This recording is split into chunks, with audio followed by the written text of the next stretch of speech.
Alrighty. Hello. My name is Christine, and I am here today with Eric for the Recovery Chats. Eric, do you want to take a minute to introduce yourself? Yeah, my name is Eric Eberly, and I am a drug addict. I have 10 years of sobriety. That would be January 28, 2013. I have a sponsor who has a sponsor. I sponsor guys. I attend 12-step meetings and do a lot of recovery. Great. Alrighty. And then without further ado, we'll just kind of jump right into the questions. So first question, Eric, can you tell me about what substance use looked like for you? Yeah, it started when I was a kid. And I felt that I was a little uncomfortable in my own skin. I didn't recognize that until I actually started working on my recovery. But there was something going on with me before I ever used substances. And what I discovered that substances did for me, what I basically couldn't do for myself. I could communicate with people. It was like a social lubricant. Um, so I basically did any kind of drug, that I could get into my system. And then when I rewound the tape and I got back to when I first used anything, it was actually at the dentist office. And I had that gas on my face. And I remember an abnormal response to that. I didn't recognize it then. It felt like it was really good. And I started to get interested in any of the schoolyard kids that were interested in drinking, smoking weed, popping pills, anybody's parents that were into that. I was into their closets, into their refrigerators, into their medicine cabinets. So I had an abnormal response to drugs at an early age, and I felt comfortable when I was using, and it would come to bite me in the end, but it was something that I felt that was working for me at the time. And it went up into my teens, into my adulthood, and then it started to cause me lots of problems. Okay. All right. Thank you for sharing that. Mhm. And so now we'll kind of transition into kind of the seeking help process. So first question with that, could you tell me about the decision to seek recovery? What were some of the factors that helped influence that decision? Yeah, a lot of consequences. Okay. That's basically what got me to a place to where people, okay, the percentage, and I break it down like this when I do a lot of jail meetings, treatment center, prison meetings. And what I break it down as is when I was using about 30 to 40% of my time, it really wasn't affecting the exterior world, and so people really weren't really aware of how bad it was at the time. So when I got up into about the 50, 60, 70% of my time was using, people started recognizing and started telling me that I had a problem, but I reassured them and myself that I could stop whenever I wanted. I just didn't want to. Then when I started using up in the 70s, 80s, 90, 100% of my time, I had a problem that I couldn't stop. And then I wanted to stop and I couldn't. And so that became a very big problem for me. And I started to catch the attention of the authorities. I started, selling, and I started doing whatever I could to keep it going. And it was like 100% of my every waking moment was spent trying to find more drugs, and it wasn't even drugs sometimes that I even liked, and it was just because what I discovered through this process was that drugs were not my problem. Sobriety was my problem. And drugs were just a way of coping with the things that were going on in my life, because I woke up and would realize I'm sober, so lost in this crazy world that I created for myself that I just didn't know what to do with more. And it was just, and that's the nature of addiction. It's just complete confusion. And so when I did start finding myself locked up and different things like that, I was going to meetings in jail, and they were giving me some resources and some understanding on what I was dealing with, because I just didn't know what the problem was. I thought the problem was drugs, and if I just stopped using drugs, that my life would get better. But every time I tried to stop using drugs, my life would feel like it was getting worse, and it was just a mess. I just didn't understand. So what happened was, when I was in jail, these guys were bringing in meetings and telling me about a mental obsession, a physical craving. They're talking about a spiritual approach on how to treat that. And I started getting real interested in that. Actually, I started getting just as interested in that as I got interested in drugs in the very beginning. And it took over all their interests. So as soon as I got released, I got right into a meeting, got a sponsor right away, started working steps, got a home group, just started really going into recovery as hard as I did when I was in drugs. And it's been working ever since. Okay. And again, thank you for sharing that. It sounds like insight into kind of your situation was really insightful and helped you to kind of start the process of recovery. Right. Yeah. It was some people carrying the message, Okay. and that's what the whole program is about, that I'm in is basically carrying the message, to those who are struggling like as I did, so I'm using what I thought was my liabilities are now my greatest assets, so I can help other people to get an understanding of what they're dealing with, because a lot of people see, I always thought it was like the DARE program, just say no.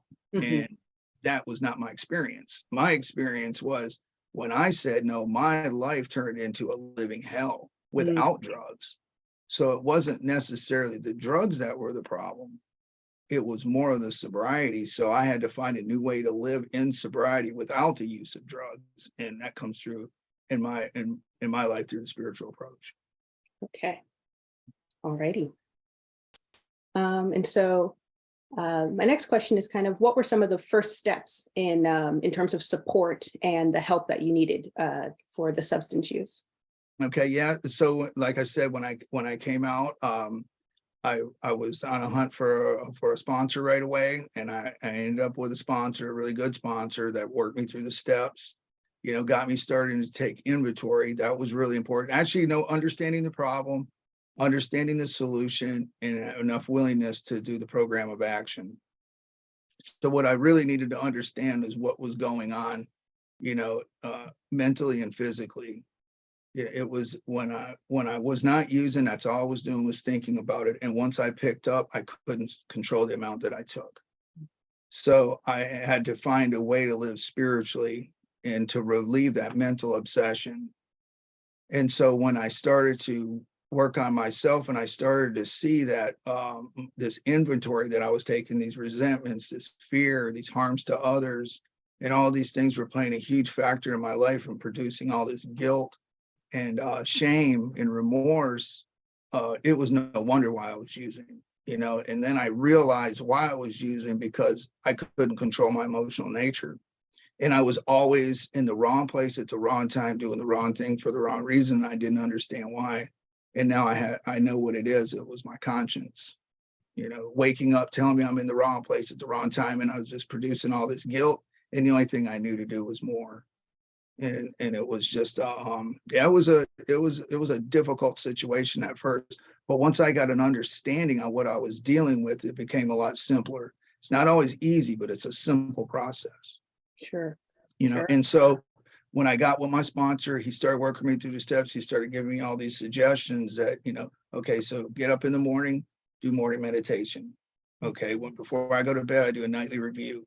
And then all through the day, I do spot check inventories to find out where I'm lining up with spiritual principles, or if not, and I correct that. So the next day that I'm growing, into that and doing that transformation into a person that's what we're looking at. If you look at it in the criminal element, it's basically reforming into the community, or, coming back into the society, because I was so antisocial, and it wasn't that I was like a recluse or anything like that. It was just that I could not conform to what society,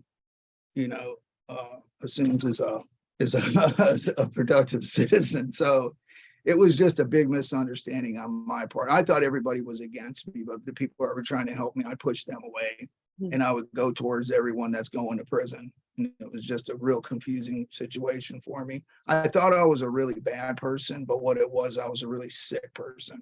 And that's where the program, now I'm getting better on the day-to-day basis, and it's amazing.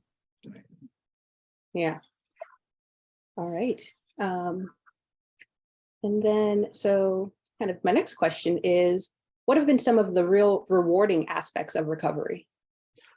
I do a lot of speaker stuff. I really like that. I do uh, actually leaving tomorrow, going to Indianapolis, going to the Appalachians to a convention, and then going to speak in Birmingham, Alabama, and then we'll be in New Orleans right after that, speaking down there. So and we do a lot with heroin, heroin right now, fentanyl, Mm. meth. So we're dealing with a lot of intravenous style, cases and people that are really struggling in that area. There's a lot of people dying in our area. There's a lot of people just going completely insane on meth. And so it's a real situation. We opened up a sober house. That's going really good. There's some up and downs in that area too, though. It's just every day is different.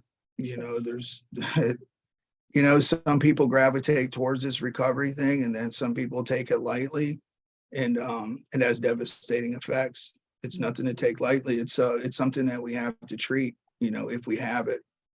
Some people can just say no, do the DARE program deal and just never pick up again. But then there's people that, that their problem is not the drugs and it's sobriety. So how do you deal with sobriety when you're coming apart at the seams, and then we just bring it to their attention the best we can, especially going into treatment centers, jails, prisons, people where they're really struggling in sobriety. Because I believe, and I've seen this lots of times, that we can identify addiction and alcoholism a lot easier when we're sober. Mm. See, people that don't understand and don't have an understanding always look at the events that take place after we pick up, but the true nature of the disease centers in the mind before we pick up, when we're completely sober. And I believe that's a confusing aspect of it. So it looks like just don't pick up and you won't have a problem. But the real problem is before we pick up. Mm. So it's a confusing situation in a lot of ways. Yeah. And we bring that to their attention. That's the mental obsession. And you can treat the mental obsession. You can't treat the physical craving. The only thing we can utilize for that is, say, Antabuse, Suboxone, methadone, and different drugs of that nature that make people sick if they try to pick up Vivitrol, and different things of that nature, and just get them sick. But it really does nothing for the mental obsession. So is what we're seeing is, people using Suboxone go to meth, people doing Vivitrol going to meth, and different various drugs that they don't get sick, and they're basically using drugs they don't even like. So that's an issue. Okay. Yeah. Yeah. Yeah. Okay. All righty. And so we touched on some of the rewarding aspects of recovery, which is kind of these opportunities to speak and talk to other people and share your story. Yeah, that's the highlight of my life, actually. And I really, that's the one thing, a lot of people was just like, oh man, you're so involved in recovery, but that's what I love to do, Mm. Because I like the other side of it, you know what I mean? But I didn't like the consequences. These consequences are beneficial. Yeah. You know what I'm saying? So there's no negative discourse in it. So it's awesome. Yeah. Mm. What would you say have been some of the challenges of recovery? A lot of death.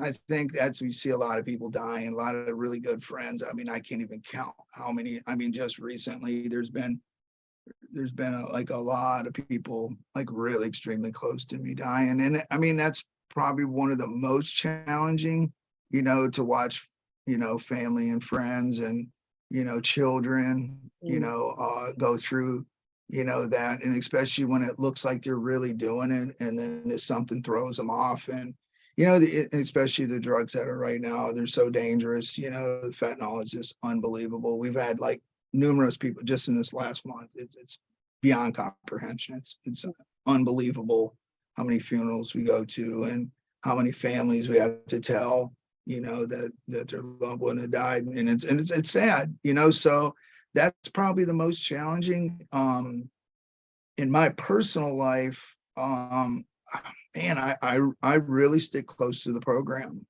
so I really have a peace of mind, that I'm doing the right thing for the right reason, and it's not that challenging for me. I know if I stop, it will be real challenging and it will be unbelievably hard. So as long as I do what I know I need to do, my life it goes pretty smooth. Okay. There's a couple life things that go on in everybody's life, but for the most part, I live as a normal person now. Okay. And that's the amazing part. It's a Yeah. miracle. Yeah. That is great. And you kind of touched on it a little bit, but I was going to ask, what does kind of a day-to-day look like for you? Yeah, like I was saying earlier, I get up, I do a meditation. I read a passage out of the big book Alcoholics Anonymous. Um, I read some scripture. I do a journal about what I'm going to do today, a planner, and I keep everything structured, so I lead a structured lifestyle because I know what it looks like to not do that. And that's what I do not want to walk back into. This disease, this illness, however you want to call it, it's a demand structure. Mm. And if it's not a structure coming out of the book, it's usually a state provided structure or death, or some kind of institution. And I know that because I see it firsthand all the time, and that's what it is, lack of structure, and it's a lack of discipline. So it does take some discipline, and I have to really keep on the spiritual basis of life, and if I'm not, then I'm in a danger zone. And just so happens I had a sponsor, that had a sponsor, that has a sponsor that goes all the way back to the beginning of Alcoholics Anonymous and 12 steps. That's what I follow. And it brings me peace of mind because I know what I'm doing is what they did. And it's helped millions of people, with this situation. Great. My next question. Oh, I'll say one more thing too. Yeah, And I please. go to a lot of I go to meetings. Okay. And I speak a lot, and on my day-to-day basis, there's meetings too. That's one thing that I do, a lot of 12-step meetings. I go into the jail, but go ahead. Go ahead. No, I mean, please, I want to hear more from you. Yeah. But my next question was going to be, has the healthcare system played any role in your recovery journey? Yeah, I went to treatment in the early 90s. They told me that I had they told me that I had alcoholism and drug addiction and that I would never use drugs or drink safely ever again. Mm. I didn't really know if they told me what the symptoms look like, which I later learned. Maybe they did. I don't remember if they did or not. But at that time, I didn't think I had a problem with alcohol. I was using cocaine, and I thought that I just had a problem with cocaine, and I thought that I could drink, but I was underestimated the power of alcohol. I was a morning drinker right away, and it was just turned into a horrible situation. And then going on from there, I ended up locked up, and I went into a treatment. I went into a treatment deal in prison. I went through a program, and they did the same diagnosis, and that was more of like a cognitive thinking kind of deal. And then, but I had been in and out of the hospital several times. I had a lot of issues going on with my health and stuff too, just from major drug use. But today I deal with a lot of detox and treatment centers, and I deal with a lot of the health officials. Yeah. The only thing is, in our area right now, we don't have a detox for opiates or methamphetamines. I think they're working on that, but at this point, we have a treatment center. But so we're really trying to work on that and get some help in that area, just because it's a lot of suicide like style drug use. People just get overwhelmed and they use one time and die. It just happened the other day, and it was just tragic. Like one time, and it's just ends their life. It's sad. So we're just trying to get as many resources as we can in our area. And is that the question you're asking? Yes. Okay, yeah. So we deal with a lot of with crisis centers and different things of that nature, suicide hotline. And, Alcoholics Anonymous has a hotline. We have like all kinds of hotlines, and we have all kinds of resources that we utilize. and help people. We help a lot of people when they come right out of jail, prison, treatment centers, so we're trying to be we try to be the first thing they see and get them into a meeting, get them into the structure that they need to in order to grow. Okay, great. My next question, was mental health ever a challenge during the recovery process? I thought I did. I thought I had extreme. When I first came out of that, yeah, I thought it.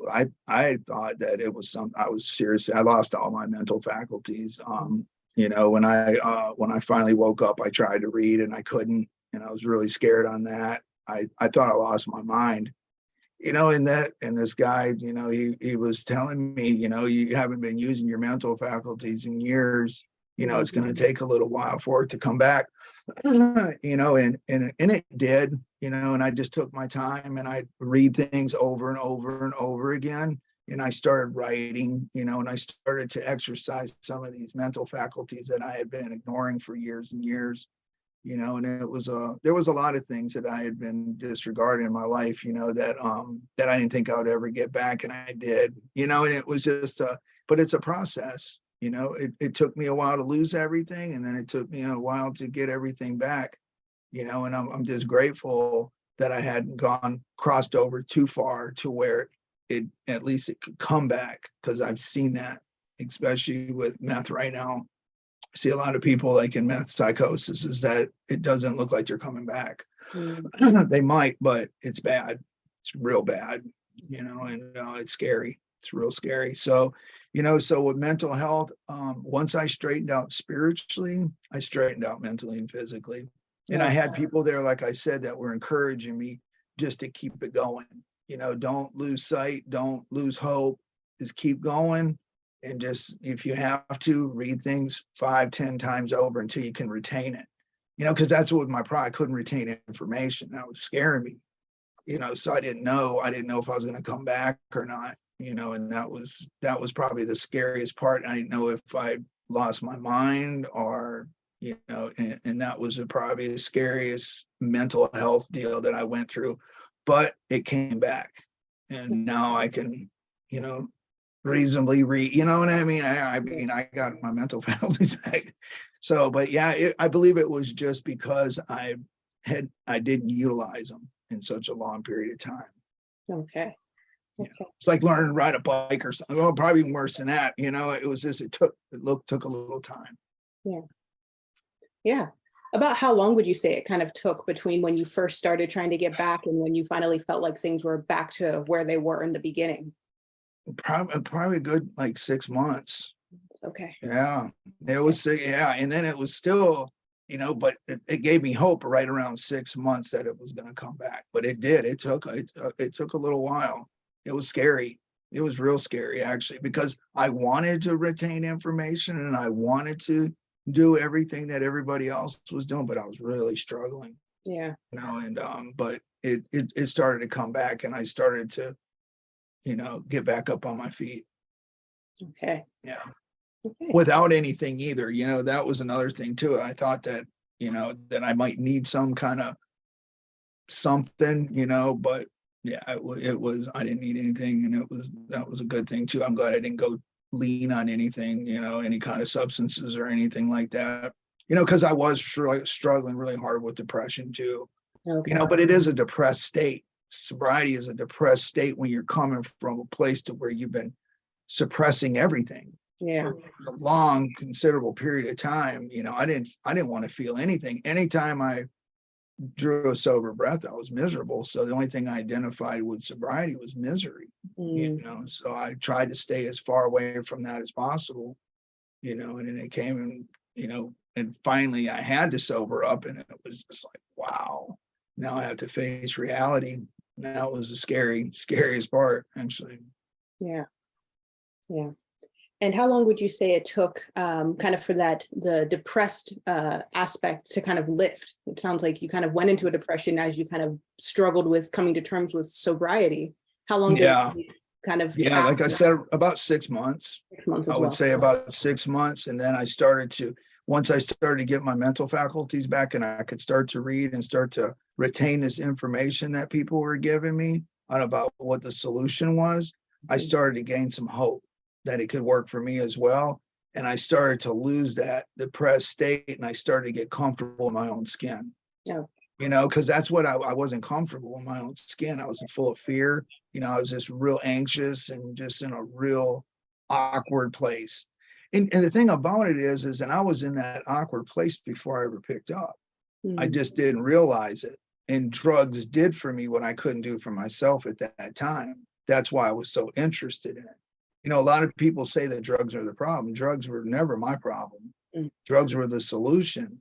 Sobriety in a sick state was my problem, you know, and I just didn't know what to do. And when I picked up drugs, you know, when they put that gas on my face, it's like, oh, now I see what people are doing, you know, because I was seeing people drink, smoke weed, and, you know, do whatever.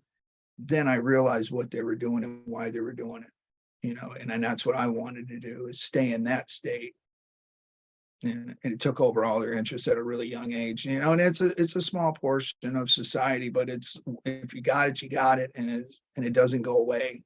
Mm. Continuously gets worse, and for some reason, and these guys in the 30s found a way to combat it on the spiritual basis, you know, and it works like unbelievably. But the thing about it is you have to do it every day.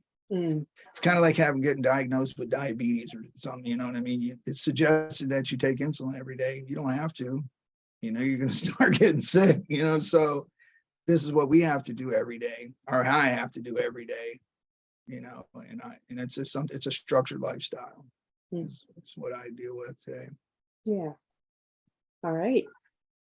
We can kind of transition into the last part of our interview, which is kind of life in recovery. And so what are some factors that you feel have contributed or will contribute to your continued recovery? We've kind of touched on a little bit about the kind of the spiritual aspect and really focusing on the mindfulness. Anything else that you think of in terms of factors? Yeah. So, well, the motivating factor is the consequences of not doing it. I mean, Yeah. I think that's, seeing I get, you know, and working with other people gives me a really good outlook on what it looks like not to do this, you know. So it's really important that I see that, because if I lose sight on that, it seems that the mind tries to trick us back into believing that it is not as bad as what it is, Mm-hmm. you know, and start to minimize what I'm dealing with, you know. So if I continue to work with people, it always reminds me of where I was at and where I don't want to go back to, you know. And it's and we find these people in treatment centers, jails, prisons, you know, in sordid places, you know, all across the country, actually, you know. So we go out and we seek these people out, you know. We work with a women's prison in Florida, and we do a Zoom meeting with them, and they have a program within their prison, you know, that basically is doing what we're doing, you know, and it's real extremely helpful, you know, for them. And they're just one of many, but it's just, that's the one we're focusing in on right now at this point. We have prisons in our area too that are really helpful, and they let us come in. You know, we're in our Brown County jail right now for the men and women's. Let's see here, treatment centers. Yeah, so you know, there's a lot of factors, and that's the thing. It's like I have to do this. You know, if I stop doing this, that will come back on me. Mm. You know, with a vengeance. You know, I know what I got. It's basically what it boils down to, and I got something that's trying to tell me that I don't have it. Mm-hmm. You know, and just let up on it, and you'll be fine. Just get a good job. Just get a white picket fence, you know, get a nice car. Has nothing to do with the exterior world. You know, it's coming from the interior, you know. And that's another thing too, I'll say this real quick. I always thought that my drug use was based off something that was happening on the exterior. It's not. It has nothing to do with that. I thought everybody was to blame for the way I felt. It has nothing to do with it. Because if that's the truth, now people have to change in order for me not to use. That's not going to happen. That's why a lot of people really fall into this idea that the world's going to change now that they're sober and going to start treating them a certain way. And that's where they get this misunderstanding, that has something to do with the exterior. They talk a lot about triggers and stuff like this. There are some validations, there's some valid situations that, you want to stay away from Sure. old friends, places and stuff of that nature. But when it comes down to it, it's something coming from within. It's not the exterior, and that was something that really played a huge role in my recovery. I have to straighten out spiritually. It's not my exterior world that's forcing me to use. It's my inner condition. Once I straighten out spiritually, mentally and physically, I see things clearly, and it's not a good idea. Because if I'm walking around in a alcoholic, drug addict mindset, it's just a matter of time, before the opportunity presents itself and I'm back out doing what I said I was never going to do again. And I think that even looks more ridiculous, because especially when we tell people, never doing that again. And then, it's like, so then it's just even worse, especially if you're dealing with authority figures or, or whoever, probation officers, you're dealing with judges, in any kind of situation like that. It just looks ridiculously crazy, insane, but that's the misunderstanding that a lot of people have, that it's just a matter of just saying no and your life will get better. For me today is, if I'm spiritually fit, everything turns out pretty good. If I'm not, there's no telling what will happen. It's too unpredictable on the other side of that, for me anyways. Okay. Thank you for that. Mm-hmm. My next question is, what advice would you give to others interested in starting the journey towards recovery? Get a real good understanding on what we're dealing with, and we look at the diagnosis as a mental, okay, when you honestly want to, can you quit entirely? Or when you pick up, do you have control of the amount you take? And that's the mental and the physical aspect. And if you're having problems in them two areas, you're probably struggling with a spiritual deal, and it's something that only a spiritual experience will conquer. And it's because lack of power, because the mental obsession always brings me back to this idea that it's going to be different. I'm going to somehow someday control this. And it feels like it's going backwards. It feels like that I'm going to go back to when I'm going to go to the, like I was describing before, the 20, 30, 40% of my time using, and I'm just going to stay there. But that's not the truth. I pick up and I progressively go right to the 90 to 100, like that. And there's no way of me stopping that. That's the powerlessness, of the mental obsession and the physical craving combining. And it's just, it's bad. It's real bad, especially today, right now, especially with fentanyl. It's unbelievable how fast people go from 0 to 100 and dead. And in meth, it's the same thing, but it's insane. So that's what we deal with, more of the people on that level. But yeah, it's bad. It's real bad out here right now. Okay. But there's a lot of people getting better, though. We'll say that on the other side of it. There's a lot of people getting better, but if it's not treated, it's dangerous. So dangerous. Yeah. All righty. My last question, Eric. What are you up to now? We've kind of touched on this again throughout this interview, but kind of things in terms of upcoming projects, events, things that you're doing. Yeah, like I just said, we're going to we're leaving in the morning. We're going to Indianapolis. We got a place that Jim Irsay actually just opened up he's the owner of the Cults. He's got the original manuscript of the big book Alcoholics Anonymous. That's exciting. Go check that out. It's awesome. We've been there before, but it's always a treat to go there and really check that out. Then we're going to the Appalachians. We're going to a convention there. Going to go see a lot of speakers. That's super exciting to do that. Then we're going to speak in Birmingham, Alabama. That's always a really good, we got a huge fellowship there. It's really exciting as well. And then to New Orleans, I'm going into the 9th Ward.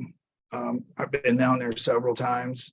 It's a real, it's an interesting place, to say the least. Pretty dangerous, but it's, I mean, we're safe and protected.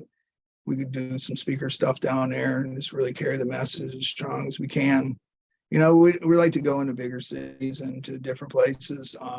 Do Phoenix, Arizona a lot, Atlanta.